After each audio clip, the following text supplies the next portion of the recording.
You've landed on the Working Writer Podcast with Tia Levings, a podcast that explores the many ways there are to make a living from writing. So regular listeners will know there's been a gap in episodes. That is totally time related, as I spend most of my time in my full-time writing gig, and a little bit less time getting these episodes out. I'm so glad I had most of them recorded before I started this new job. And if you're watching by video, you no doubt see the scratches on my face. I did that to myself. I don't even have a cool story for it. Just know that trimming eyebrows can be very dangerous. I wasn't going to not say anything about it because if you're watching on video, it's definitely there. So this episode with Dr. Laura Anderson is one that I've been super stoked to share. I call her Dr. Queen. Runs the Center for Trauma Resolution and Recovery, as well as the Religious Trauma Institute, and she's a full-time religious trauma therapist. The center has really found its feet in the past year of pandemic and online appointments, video calls. Now anybody can have access to a trauma-informed therapist, which was already an amazing thing, but for an added cherry on top, anyone can access a religious trauma-informed therapist or coach. That's mind-blowing to anybody who's in the religious trauma field. And we talk all about it in this call. This is a jam-packed hour, start to finish, of what it's like in the religious trauma world, what that is, how long it's lasted, all the little areas that it goes off into. I talk about my book because it's a memoir of religious trauma. And she also talks about her dissertation, the book she has underway, her plans for the future, the center itself. I just want to get into it. I don't want to spend a lot of time talking about the thing, but I also just want to gush about the thing. This is one of my favorites, and I can't wait to share her with you. She's an incredible resource. She spends so much conscientious time making sure that what she puts out there is correct, researched, it's thorough, and I want to know, like the writer geek side of me really wants to know how you getting all that done. And the religious trauma side of it is like, just so blessed to know her, to be her friend, to have her in my life. She's been so integral to my healing and to my belief in myself that I could heal. She's an inspiration, and I cannot wait to share her with you. So without any more talk, here's my interview with Dr. Laura Anderson. Your work. So I really wanted you on here for this because I know it's like not religious trauma and it's not therapy minded and it's not all those things, but because I can appreciate the volume of writing you're doing. Thank you. Yeah. Your stories, number one, blow me away because I'm like, how's she got time for that? Look at that story slide. Every weekend there's like volumes. And then I've read your dissertation book thing. Which I'd love to update on that. And so I know you're doing a ton of content generation. So that's what the Working Writer Podcast is about, is people writing in all the different ways.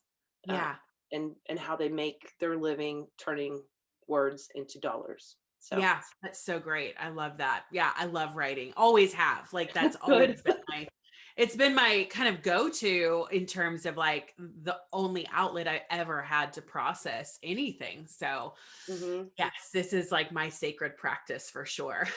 Yeah. So you were a kid who wrote, who evolved into an adult who wrote, who had life experiences that required writing, and now you're making profit from it, which is good. In a weird way. Yeah. Like in a backwards way. Cause I don't advertise at all on my Facebook page or do like not Facebook, Instagram. I don't do like sponsorships and ads and whatnot, but I have a 2-year waiting list for clients at this point. Oh my God. And I think a lot of them come from social media and being able to read the things that I've written and following my work. And so, yeah, I mean, I guess it turns it into dollars, just in a more service-based way. Yeah. Yeah. Yeah. Well, I feel like I started following you pretty early when you first got on. Probably. I think so too.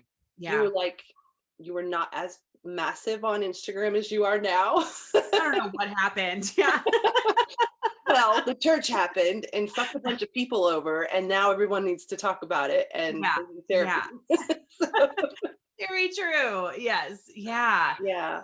it's been quite an interesting journey for sure. Yeah. I've So, enjoyed and it. from your words, why don't you like start and tell the story of how it, where With it my started? Instagram. Yeah. So I have actually, interestingly, I didn't even think about this until we started our conversation. That page that I have actually started out as my author account. I just didn't have anything to share really. Like I was writing a book. I still have the book. I'm going back through and editing and that sort of thing. But I thought, I will start an Instagram page and that'll just be kind of like my public persona. And I wasn't big into social media anyways. So I had like 200 followers and like, some posts, a few posts here and there. I started writing a blog years ago, probably 2013, 2014. And so I would post things on there. Um, and that blog I've not written on it for a while, but if you scroll way back in my pages, or in my photos, you can see different blog posts. And I used to do, it was a blog that started about dating after 30 and how awful that was.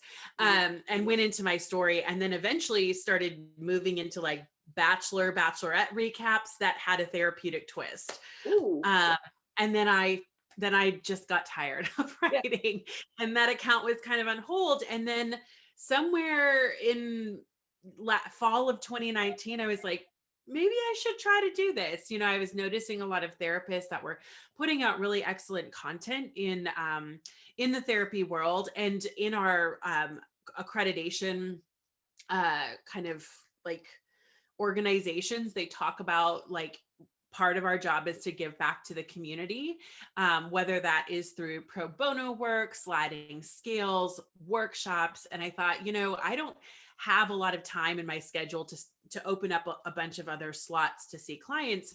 But this could be a way that I could give back free content to people who don't necessarily have resources or even know how to start with therapy. Mhm. So back at the beginning of October 2019 was my first kind of therapy post. That's not And that it long got, ago. I know it really wasn't long ago. And I remember thinking, I'll get like 50 likes. And then I got like 100 likes. And I was like, oh my gosh, this is amazing. And so I thought, well, maybe I'll just kind of, try this out and see what happens. And things just, I started to learn little bits and pieces here and there. And then once January of this 2020 started, I made a commitment that I would post every single day for a year and just see what could happen. And my goal was to get 10,000 followers by the end of the summer. And that happened. And now my goal is 50,000 by the end of this year. And I think it can Yeah, happen. you'll But get it. yeah, I just kind of started it as a way to be able to be a therapist, but also to share bits and pieces of my story because the therapy world in general is finally moving into more of a relational model. Mhm. And this recognition that therapists are humans and we have stories. And certainly it's not appropriate to like take your session time and share all of my story. But when I can say a couple things that are from my personal life that let yeah, I do actually get this on a very personal level. There's something that happens there in terms of the connection between a therapist and their client, as well as just even a lot of clients feeling far more at ease to say it's okay to show up as me. Here's somebody who's lived life too and doesn't have all the answers figured out, but we can figure this out together. So I feel like this page is provided for that as well.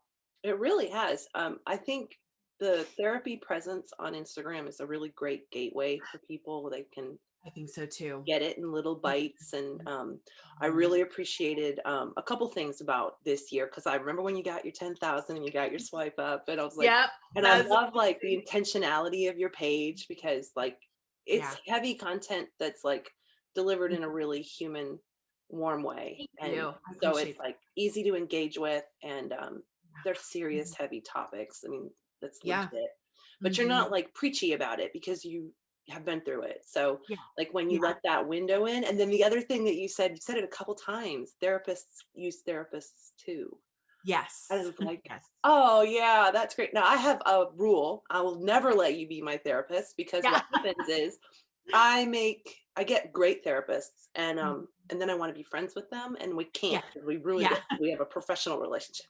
So I'm like, Yeah. she's never allowed to be my therapist because I Yeah. love her. So that's it. We are going Yes. to have that boundary. But Exactly. yeah, it's the religious trauma angle and the ex evangelical and fundamentalism and all of that. Um, there's so many hurting, broken people out there, but they're coming through different channels. They're like, Mhm. I don't think people, maybe they get on Instagram and maybe Mhm. now they look up religious trauma, but they didn't at the beginning of 2020. Yeah, it's social media is an interesting beast. I talk about this a lot in other platforms, but like when I started my journey out of religion, 15 years ago or so, I mean, social media was not a thing. I think like maybe when I was in my early 20s or middle 20s, like Facebook just started to come onto the scene, but only college kids could have it. So it was just when you were asking questions and whatnot, like I really thought I was the only one. I did not know that there was anybody else who had ever gone through anything like this. Mm-hmm. And so I found a couple other friends, but it really wasn't until after the 2016 election that I started to notice on social media groups were popping up. This was becoming part of the conversation of the recognition of not only the relationship between religion and politics, but also how disillusioned people were, how hurt people were because of having grown up in a very specific context, and then those leaders kind of disregarding everything that had been taught in order to support a very specific political candidate. And so in the religious trauma world, we saw a huge outflux of people after the 2016 election that were going, I don't know where to start. I don't know if I'm the only one. I remember finding like the ex-evangelical podcast, and it was like, oh my gosh, there's a podcast that like Right. talks about these things, and it's amazing. And so there's been kind of this like slow snowball that's Mm-hmm. that's happened. But I feel like I really got into it probably in the summer of 2019 when I put a call out on Twitter, actually, because I was writing a book, a manual for mental health clinicians, because I was seeing all these people come in and I was like, I just don't have enough room and time and energy to be able to see every religious trauma client. And so I was like, well, if I could maybe write a book or put together a manual for clinicians that could help like dissect what this is, talk about how to treat it, what are the special pieces of religious trauma that you might not see in other trauma, I thought then that can be, something I can put out into the world. And that led me to Brian Peck, who is the co-founder of the Religious Institute with myself, and has kind of like spiraled into this really beautiful thing. But I think you're right in terms of like what's come on the scene in 2020 in terms of just like almost an explosion on social media of different deconstruction accounts, religious trauma accounts. And honestly, I think part of it is the election cycle, and I think part of it is the pandemic. And again, kind of seeing the faults within certain religious systems, as well as the pandemic obviously is causing a ton of fear in different ways. And there was a whole generation of people that were like, I don't know how to think for myself. I don't know how to make choices for myself. I'm so used to listening to these leaders, and now I've got to make decisions that for my health and for my friends and family's health, and I don't know how to do that. And it was triggering all of this religious trauma that was coming up. And so this year I feel like for me and for the Religious Trauma Institute has been kind of rolling with the punches, but quite busy because these are very real issues that we're talking about. I can imagine you're slammed. I mean, Yeah. I mean, I know that like I know there's a huge audience. I know Mhm. that it's starting to get trolled, which is always Yes. evidence that it's big and it's Yep. attempt. There's merit there, Yep. and like the content. There's so much content now. There's Yeah. podcasters and shows and lives and an Yes. institute, and like there's a whole presence, a whole footprint Yeah. in a 4 Yeah. years is a short amount of time. Very short. Yeah. And I think we're not going to see it slow down. I think even though, in the United States, we have a change in power coming politically, I think what's been unearthed in the last 4 years in terms of how politics and religion are connected is so very apparent. And so I think that we're going to continue to see people that are disillusioned, that are having adverse religious experiences, that are recognizing these things that happened to me are still living inside of me, even though I've walked away from the religion, and I need to do some things so that I don't feel triggered all the time. Yeah. So yeah, it's an exciting field to be a part of. And there's a lot of work. There's a lot of work and you're A doing lot. great work. And when I think about, well, I think about my younger self alone in my house in Tennessee 10 years ago. Was it 10? No, it was 15 years ago. Um, Yeah. feeling so isolated. I was so isolated. I was trapped in that marriage. And, Yeah. my book is Mhm. slow. It's like, Mhm. it's out with agents right now, slow as Yes, molasses, so urgent. always. Um, Yes. but Yeah. when I started it, there Mhm. wasn't any like open market. There wasn't any available avenue. Now it Yeah. feels like it's going to splash into an audience that has a vocabulary to receive it. Yeah. And And they're thirsty for like anything that touches on that, they you know. are, and those Yeah. stories of people who got out and then what you do. And then I Mhm. really just, like today, even like when this comes out, it won't be today anymore, but we Mhm. had that exchange over Clarice's post Yes. about Yeah. fundamentalism. When it's inside of you, you take it with you. When you leave the cult, you leave, Yes. you're still you, and Yeah. it can still manifest in other groups, which is what Yes. happened in my family. We got involved in another group, which it wasn't religious in nature, it was parenting in Mhm. nature. And we Yeah. left, and I, of all regrets of my life, I regret that group the most. And my Oh, son was like, Mom, how did we end up in another fundamentalist cult after we left a yeah. fundamentalist cult? And I was like, Yeah. because my This is why. brain was Yeah. conditioned to accept that kind of Yeah. control. And Absolutely. it's layers. Exiting is layered upon layer. So, Mhm. Well, just, and yeah. when we've been on kind of this one side of the spectrum that everything is prescribed for you. So how you look, what you wear, what you talk about, where you go, who you associate with, you're never taught how to think. You're only taught what to think. When we get out of that, the most natural thing is to swing to the other side of the spectrum and do the opposite of what's over here. But that's also not how to think. That's not critical thinking. That's literally also prescribed. And so we're in that same fundamentalist mindset. We just kind of have a different rally cry. And so I think that until we start to look at like, how are these messages living inside of me, we will promote and live out the exact same kind of way of thinking, way of living, until we heal that trauma, until we heal those messages, those adverse religious experiences, and realize like, oh, yeah, I might not be fundamentalist about my eternal destiny, but I am very fundamentalist in, how you must speak in order to be, considered this title or whatever. And we're seeing that a lot in the social media world right now. Oh yeah. Yeah. Yeah. Mm. I'm, every time I think I'm like, kind of got it, I kind of figured that part out. Like, I don't know, the election brought up so much of it, Yes. and there was Yeah. just so much of it. But now it's like, gender awareness is on my radar, and Yeah. shaming, just like the way women are, performative self-betrayal has been the thing that I've been really focused on Mhm. the last Wow. couple weeks, maybe, and like fixated on it, because Yeah. performance in relationships is required, your role, your Mhm. presentation, your tone Mhm. of voice. The Yeah. tone police is a big one. Everything. Mhm. Yeah. Yes. So yeah, Yes. and Yeah. that performance, while, so I talked with somebody recently about it, and they were Mhm. emphasizing how important it is to be performative, because Mhm. it helps us rein in our, word she used, it was something, it was along the lines of our depraved human nature. And I was like, as soon as she said it, I was like, don't believe that anymore. Yeah. Yeah. Kind of believe I'm a Yeah. good person, and it's Yeah. okay to be me. Yes. Yeah. Yeah. Because that Very true. performance creates the self-betrayal is what I'm seeing the relationship of it. Yes. When you're Yeah. performing for someone else's good at the expense of your own Yeah.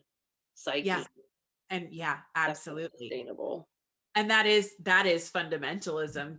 Right? At basic foundational level. Get in Yeah, the box. absolutely. If you had to define it, it's that, because it's required. Yeah. Mhm. Uh, I get So that.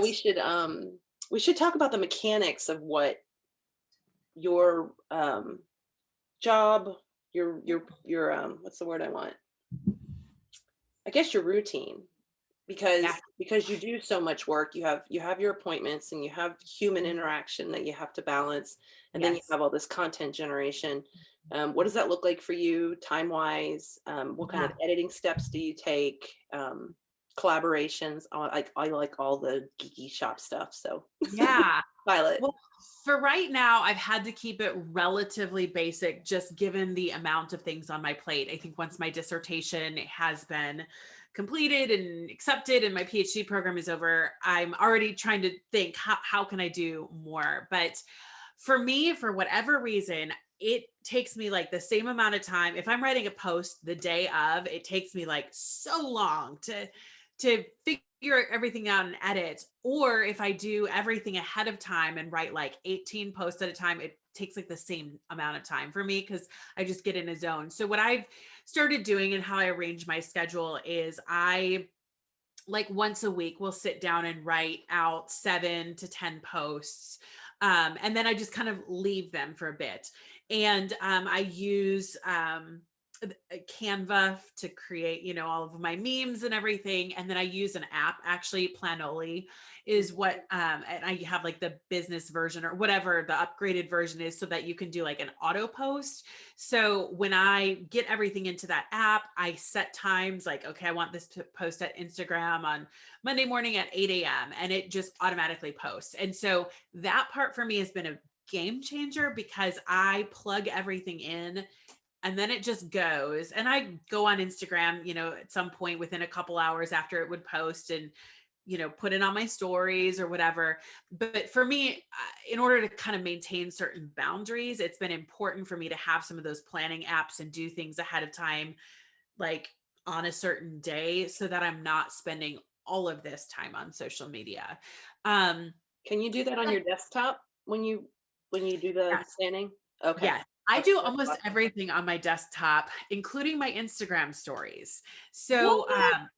yes, so I don't do the actual slide on my desktop, but I do the content. So, like Mhm. typically every Friday, I do like a Q&A type thing. Yes, And they're so when expensive. people submit questions, I actually just type everything out in my notes app, which is connected to the iCloud. So it goes between my phone and my computer. And then I literally just copy and paste them into Instagram stories. So people are like, That's oh, all you I write so wondered. much. I'm like, is Yeah. she with her phone writing all that out? And how'd she get 2 pictures on the story slide? It's just Yes. crazy. I've had to learn some tricks here and there, but that one, everybody's like, you spend so much time on these stories, like whatever. And I'm like, well, I do spend time on them, but I don't spend as much time as you think. So Mhm. at the, like usually around like on Fridays at like 6, 7 o'clock PM, I'll just go onto my stories, grab all the questions that have been asked and just sit for 30 minutes and type out answers. And I've got answers to 20 questions in that amount of time. So they're thorough because I can type and I don't have to do this. Right. That makes so much sense. I'm, like, relieved. My brain's Yes. like, "Oh."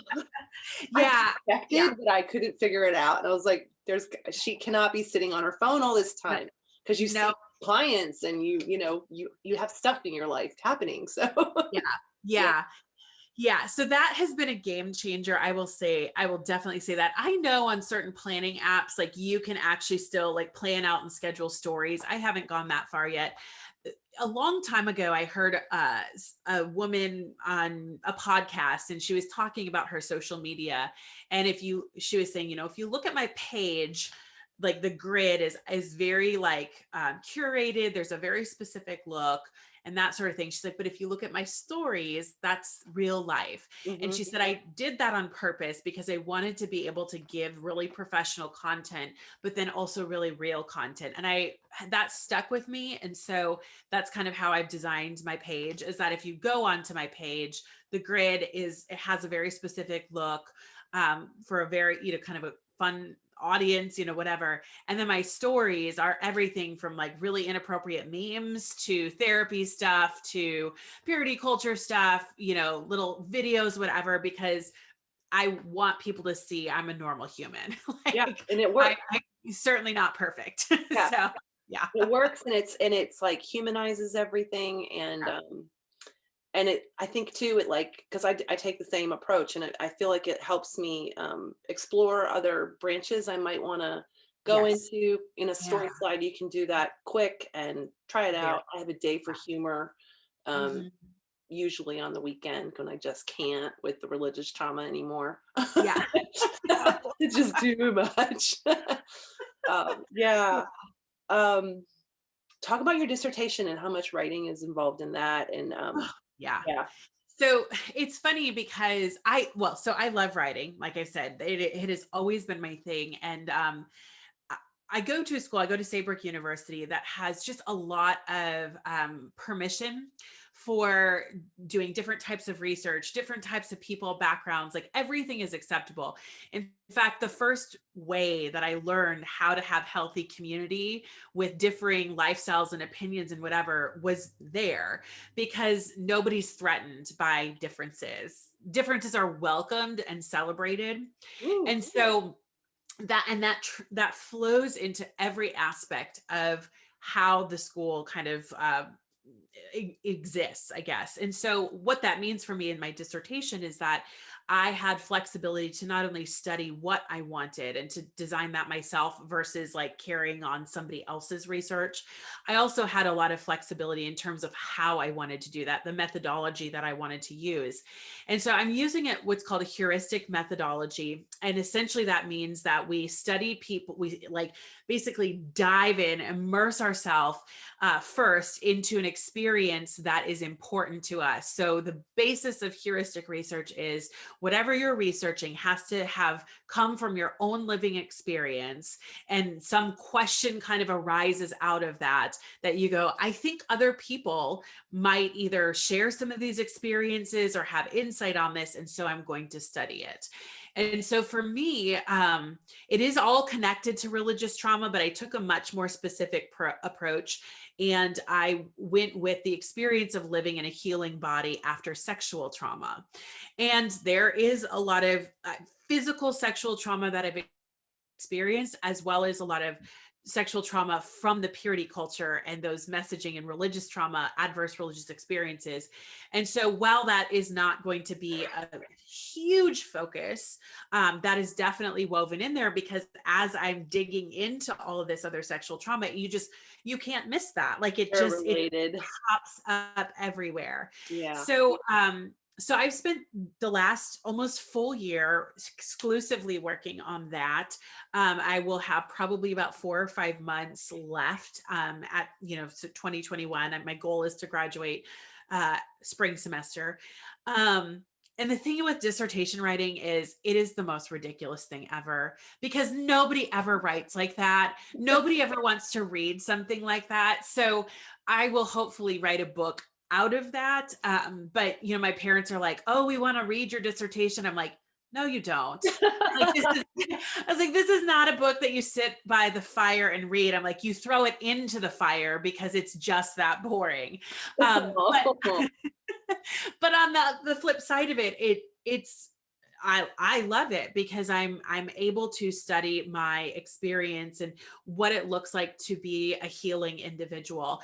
And tying it back to my love for writing, my journals have become a very central part of my data. And so I've been going back through them for the last year or so, just poring over them, highlighting, marking things down, looking for patterns, looking for different themes and whatnot that indicate different kind of dimensions of healing.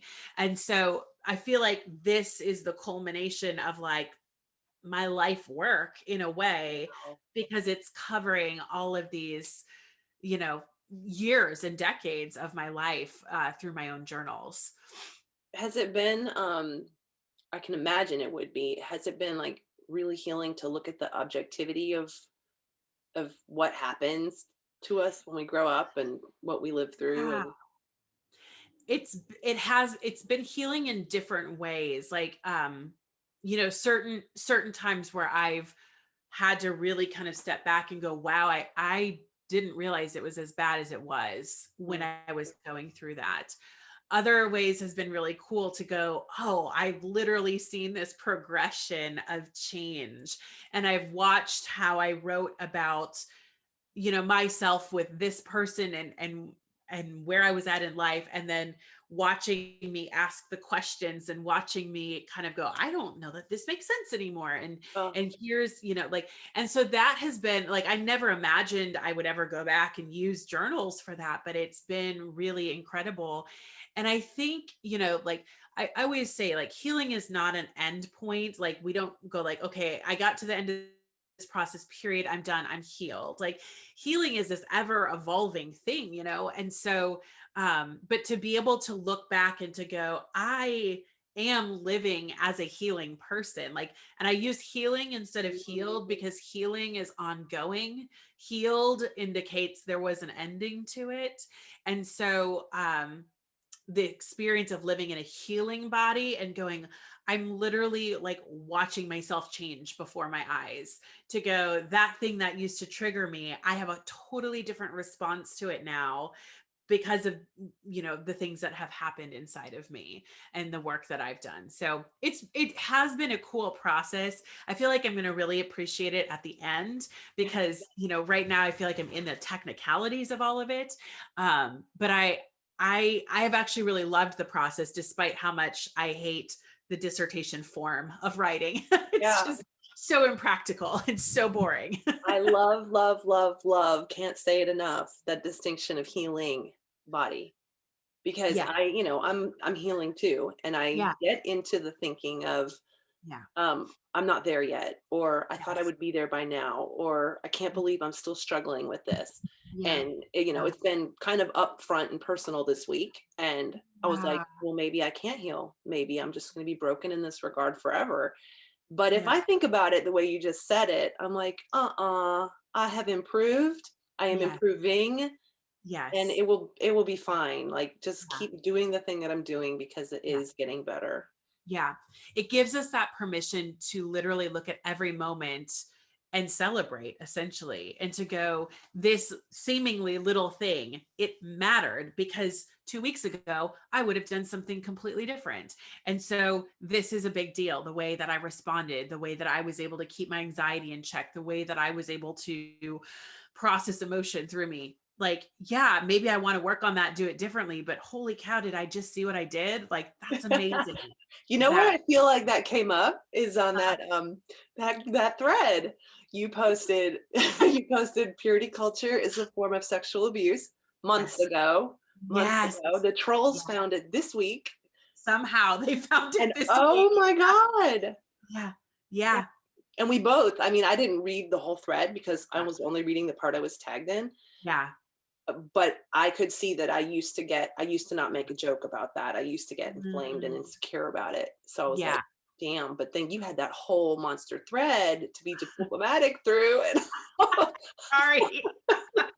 You know, I get a lot of messages every single day. I think there's some like statistic out there, like if you have 10,000 followers, you're getting at least 100 messages a day, and oh, that's pretty accurate. And I certainly don't respond to all of them. I just don't have the bandwidth.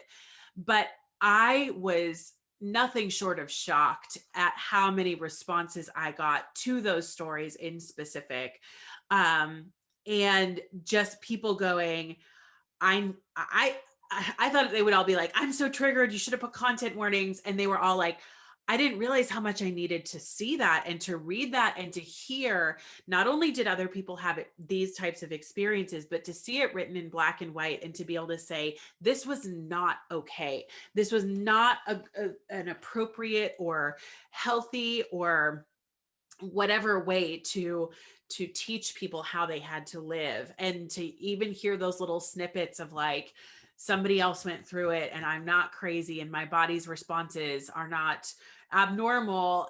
I think I probably got 150, maybe more messages just from those posts, that series of slides. Wow. Yeah. Hmm. They're powerful. They're powerful. And I think they're Yeah. the next layer of people unpacking things. Yeah. And interestingly, that's why the last slide to it was like, hey, I have been going through these books. Do y'all want to hear my commentary? Because I I can't wait. I reached a point where I recognize that even though I've done all of this work, I feel like it's that layer, like you said, that layer process. Mhm. I'm now at this layer where I'm recognizing there is this part of me that is still subconsciously holding on to a lot of these messages. And one of the messages that goes with it is you do have to engage in self abuse and self punishment when you do these things. And sometimes we call that God, Mhm. but really that's like me. But when that's subconsciously there all the time, Mhm. then the punishment piece is there too. And so I was really able to recognize, sorry, Phoebe's gonna Oh, just that's chill cute. back here.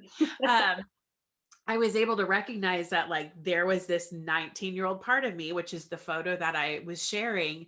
And she's really seeped in it. And I needed to go back and rescue her and let her know it's okay to not have to live that way anymore. And so I was like, I think the only way I can do that is by going back and reading those books that she read and being able to say, no, no, no, no, this is not okay. And let me tell you why. And I mean, I've cried a lot I can in the imagine. last It's like chills just thinking about yeah. doing that. There was one book in particular, I'm looking, what is it called? For Women Only by Shanti Feldhan. Oh yeah, yeah. Saw that one. And there is a whole chapter on how men, specifically Christian men, view women's physical attraction and how it's essential that we take care of ourselves in order to basically like keep them attracted and keep them from cheating, was the message behind it. And I got to a certain point and just burst out in sobs because I thought, oh my God, this little girl has believed this for nearly 2 decades, that all of her worth is tied into this. And so she, and I don't have to get all into it, but it was one of those moments where I was just blown away by how that still lives inside me in a very deep, embodied, subconscious way. Yeah, it's a special kind of irony to have to rebuy those titles. When I had gotten rid of all my books, Oh all that yeah. stuff in my divorce. And then when I started working on my book, I was like, crap, I gotta buy these again for research. So I bought these books and they're just like, when you see them from the outside looking in with fresh eyes, Yeah. the horror is so raw. Horror And is the perfect word. Yes. just holding them in my hand, I'm like, I just Yeah. have so much compassion for younger me, Yes. Yeah. heartbreak for what she had no Yeah. chance but to buy into. I mean, my whole world was surrounded with that stuff. Yeah. Um, and I Mhm. have them over there. They're as soon as this book is published, they're going in the burn heap, and we're gonna have like Yeah. a party to get rid of it. But when you just said that, when you said you're gonna go back and rescue your Yeah. 19-year-old self, like that's scary ground. That's like you're going into the tunnel. Yes. Yeah. Yeah. Wow. But you're It holding is. her hand. You're going in there to get her. Yeah. And I think that because of some of the other work that I've done, it doesn't it doesn't feel overwhelming scary. It Mm, feels scary because it's gross. Like it's just like, ugh, I have to get, I never thought I would need to or have any reason to go back and read some of these books other than to like laugh essentially. um but to read them with the intent of rescue and the intent of undoing so much of what has been done, it's a totally different perspective. It does take an amount of bravery, and I'm already seeing the payoffs, and I'm seeing like this side of myself come back out that used to be there when I was like 17 and 18 years old. I had this like brief period of time where I feel like I was a really like the full version of myself. And I'm starting to see like, oh, there's that spicy fire that like Yeah. I would take no shit. Like I Right. really wouldn't, and like my 19-year-old self, she knows how to set a boundary and keep it. I want that. I want her because that needs to be part of who I am. She just doesn't need to be so scared, at all these rules that have been broken because I no longer live in that lifestyle anymore. Yeah. I feel like we would have been best friends at 19. We're like the same Probably. person. Yeah. That's I not saw surprising. Yeah. this picture the other day of before my wedding, and I had braided my hair, and I like put it in dreads, and I was just so spirited. My dad used to say I intimidated men, Yeah. and I just Yeah. had so much fire. And I'm just like now at 46 rediscovering some of that flame. Like Yeah. it's coming back, but it's taken all this time. And when I Yeah. look back at her, I'm like, oh, you were interrupted because it was always there. It was Yeah. always there. And the Yeah. kind of stuff that put me in the box and quieted me down Mhm. also like wasn't successful like in a good way. Like the Yeah. real me seeped out in places constantly. Like there Yeah. were holes in the Yeah. box, and I was always Mhm. writing it, and I was always thinking and bookmarking and kind of trusting that I was going to be on the other side somewhere. I Yeah. wasn't going to get Yeah. lost.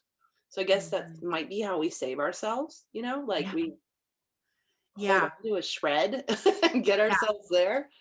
Well, one of the hardest things in dealing with complex trauma for most people, especially if we're talking like developmental trauma, is there was never this before and then after. So, like, we don't have this version of ourselves necessarily that we remember, like before religion, before, like before all the rules. Like, that's just something that we grew up in. And so, in trauma healing with complex trauma, we'll go, okay, like what are the strengths that we can take from the before, and so it puts those of us who have developmental trauma, which I put religious trauma in that category. There isn't the before, and so we just have these little snapshot moments where we go, I have a very specific memory in my head. It was the end of my senior year of high school. I was 17 and a half, and I like had just this embodied fierceness. Like that's the only way I can Mhm. describe it. And it's not a long memory, it's just this snippet. But that is the only before that I have of going, she knew what was going on. Mhm. And so I want to go back to that. And so I think like the fact that you're like, I have these little snapshots of these memories where I know that was me. And so I just have to invite her to come back and to let her know it's safe to be back now. Yeah. Um, and I Yeah. think that it's Connect such the a dots. process. Yeah, yeah. It's like speckles of pepper in some places, but it's it's getting there. Getting there, yeah. I love that. That's awesome. Yeah, Oh, it's one of the things that happened in my writing was so I wrote my book yeah. one way for a long time, which Mhm. was I wanted to make it an autobiographical novel, which is really hard Yes. for publishers to figure out how to sell. They don't know if Yeah. it's memoir or if it's a novel, and it's just kind of two directions, and so not good. My coach kept asking me, she's like, because I was starting with my marriage, when I was starting Yeah. with my wedding day, and she's like, this makes no sense. You Mhm. have to back it up. You have to tell us how you got there. Yeah. That's Yes. how I ended up in all the religious trauma Yeah. investigation, because I was like, well, how did I come to a Yeah. place where I thought that was an okay way to get married? Yeah. Yeah. There were warning Yeah. signs. Mhm. And they were vivid warning signs. No one it wasn't a matter of missing red flags. It Mhm. was a conditioning of saying, well, those red flags are my job to help fix. That's why Yeah. God wants me in this position. Yeah. So I Yeah. took it on. Absolutely. Once you Mhm. back that up and you look at, like you said, there is no before. It's developmental, it's lifelong. It's Yeah. it's Mhm. so slow and often lovingly done. Like Yes. it's so That tangled to like pull mhm. apart. And the bypassing that comes with it. Well, they meant well. Yeah. You know? Oh my gosh. or Yeah. or you know, you did have a happy childhood because you enjoyed some of that stuff, you know. Yeah. It's Yeah. just really complicated. And then when I got it all done, Mm-hmm. I thought it was done because I ended it with when I left the marriage. And she's like, no, we need to see what happened after. So Yeah. then it ended up with this memoir that starts with, you know, how I got in, how I Yeah. got out. But the Yeah. central theme that comes out is that looking back of saving yourself, of seeing the dots, of knowing how to Yes. connect to them and bring yourself back together. Like there's this through line. And I love that. writing, like that's my favorite, probably my favorite aspect of expressive writing is that you can Yeah. um, kind of step outside of it and look over like a map, you know, Yep. can Yep.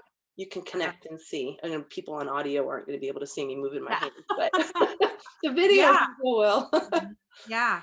But it's true because, I was asked a long time ago, or some podcast, they said, when you left religion, was it like I am done, like, and I'm now an atheist or whatever, or was it that slow fade? Did you try out other things? And for such a long time, I thought, oh no, I was in and then I was out.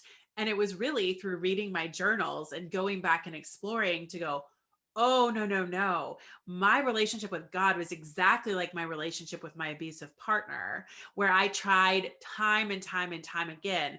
Now, it also ended the same way, where there was a moment where I said, we're done. Like, I am not doing this anymore. And it wasn't a matter of getting over that person or getting over God. It was a matter of getting over the impact that they had Right. on me. But it was a very different place. And I realized that through the journals. And that's to your point of like writing, you can see these like, through lines of like, oh, this is what was really happening. And I see how all of that came together to get me to this place where I'm at right now. It didn't just happen randomly. Right. It was a very specific kind of path that I took without even knowing I was taking that path. Which is, I love that you have that. Yeah, the magic of it. Yeah. Let's shift gears because I'm looking at our clock. Let's talk about time management. So, how do you juggle writing for school, writing for the social media, and all your clients and everything else that you have going? So, Yeah, that's been an evolving art. We'll just say that. I feel like in some ways it changes based on the season of life you're in. It's changed, now that I'm not taking classes where I have to have papers due every week and I just have this dissertation with this elusive timeline. So for me, I see clients 2.5 days every week. I pack those days full. mm, But I see clients 2.5 days. On my 2 full days, I require myself to do nothing else other than like watch Grey's Anatomy or, The Bachelorette, drink wine if I want to. And because I found that I used to try to stack my day with some of these writing things. And mhm, I would have nothing left to give. And then I'd be shaming myself for like not doing the thing. right. So I was like, yep, that's not working. So I basically started going, okay, here's when I see my clients. I put my Religious Trauma Institute stuff in there. And then with my dissertation, it's a little bit of fly by the seat of my pants where I have to kind of, because I'm waiting on other people's feedbacks and timelines and those sorts of things. But I use basically like Sunday afternoons, like every other Sunday afternoon is when I'll usually sit down to actually do writing of posts, Mhm, and then get those scheduled or whatnot. Occasionally, something will really inspire me and I'll write a note in my phone and it'll be a whole post and I'll copy it over. But I really try to be intentional about once a week or once every other week where I'm sitting down and I'm writing several posts at a time. Eventually, once my dissertation is done, because I'm noticing like I'm itching to get back into like writing, like whether that's a blog, finishing the book, something else, I have no idea. But I'm noticing myself like wanting to get there, and I'm actually having to hold myself back and say like, no, here's the things that I'm already committed to in my schedule. I will get there. I will get to the blog. I will get to the book. But I just can't right now. So I do have a 4-hour block every other week, technically, where I go, this is like my free writing space. I don't always use it for that. But I've given myself 8 hours a month where if I want to work on my book, put together some blog posts, not that I'm going to publish yet, but that I have at least an outlet for that. And then also in terms of like really informal writing, I really view my journaling as like a spiritual practice. And so, while I do it more like on the days that I don't see clients, that is an important piece to have at least several times a week, kind of like a touchstone to that, whether it's in the morning or the night. Yeah, I just do that when I can. Yeah, that's Really kind of a helpful. new habit for me. And I'm kind of amazed at how powerful it is. I started doing the artist's way, which I had Yeah, heard of people yeah, talk about for 20 years, and I had yeah, just never picked it up and done it, like yeah, actually gone through the yeah, exercises. And so I've been doing morning pages, I don't know, for a few months. And yeah, it's 3 handwritten pages every morning, top of yeah. mind. I Mhm. daydream through half of it because I'm Yep. still asleep. Yeah. But I'm like, "Oh, this is what people have been talking about when they say journaling is a good habit." Like, because I Yeah. used to just, I don't know, vomit vomit feelings, like, Yeah. Mhm. there was never a, form to it. Yeah. And there isn't really a form to morning pages. You're Yeah. just writing, Yeah. whatever comes to Mhm. mind, and then Mhm. in the middle, some smart thought will form or some Yes. insight will show itself. Yeah. And I was like, Yeah. "Oh, genius. Okay, that's great." Yeah. Yeah, I love that. Yeah, I think, for me, like I said, writing has been a spiritual practice, but for my whole life, it's been the one area where I've never had to filter myself, Mm, where I never wrote for other people. I wrote for myself. And so I think that there's something, especially when you grow up in an environment where authenticity can be used against you, where emotions can be used against you, where you don't have permission to ask questions or think outside the box. Like that is like the way that got me through it, was to have this one space that felt really safe to be able to be completely unfiltered and not have to impress anyone, and to, show up however I needed to. yeah. And I think that's something really special. And I think, the artist way writing too is just like this encouragement of like, it doesn't matter what I write, and like, can I just give myself the permission to be honest, and whatever comes up, no judgment. And that might actually show me a lot of clarity about myself, whatever is coming out there. So I love that. Once you put it on paper, a scary thought, it's Yeah. like, well, but now I said it, like it's there. And Yeah. Well, and that's why so many less people scary. don't journal, because they're like, I don't want to see what's on the inside. I'm like, but why not? You're carrying it on the inside. Get it out. Right. You know? And there is something really powerful to that too, of like, when I see it face to face, actually, it might decrease the amount of fear I have towards that thing. It might actually like be like, holy cow, like that's actually a thing. I have to think about that, process that. But it gets things moving, I Mhm. guess would be the Yeah. best. That's a Mhm. good way to put it. It gets things Yeah. moving. Yeah. Because when we get stuck, we're really stuck. Like Yeah. we're in the sluck of the Yep. sluck's not a word, but Yeah. um, you know Yep. what I mean? That like gooey mud that holds your feet to the ground. Mhm. And the only way is to like, so I've been doing Yeah. movement too. I've been doing a lot of Mm.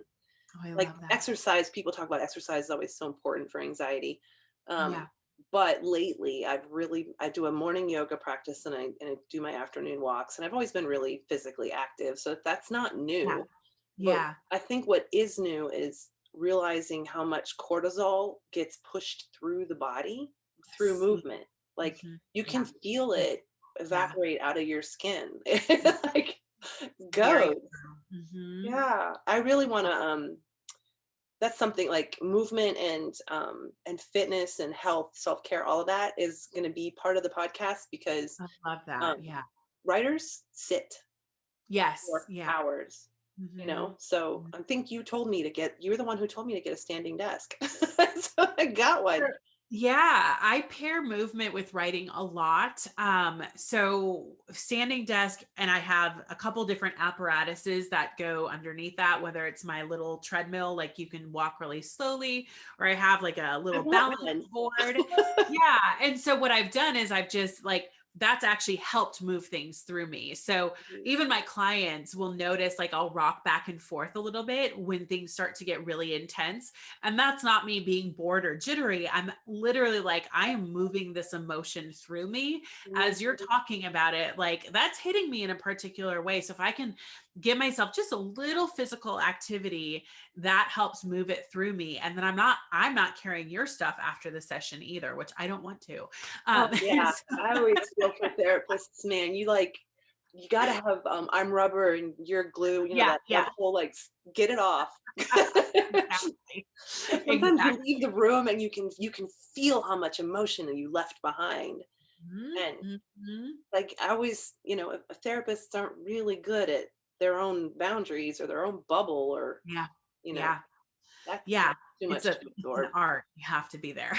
Yeah, I Mhm, have to I would practice think. it. So, I would think. I've had yeah. therapists cry on me before, Mhm. and it's like, for one thing, it's validating because when Mhm. you see them affected by it, you're like, okay, I wasn't imagining that was that bad. It really is that bad. But Yeah. also, like the empath in me is like, I want it back. I don't want you to have to feel I my don't want pain. you I to don't feel this. Yeah. give it back. I love that. Yes, I get that. On both sides, as a client and as a therapist, I get that. So, Yeah, that's yeah. cool that you know both sides of the table. I think it's necessary to know both sides of the table.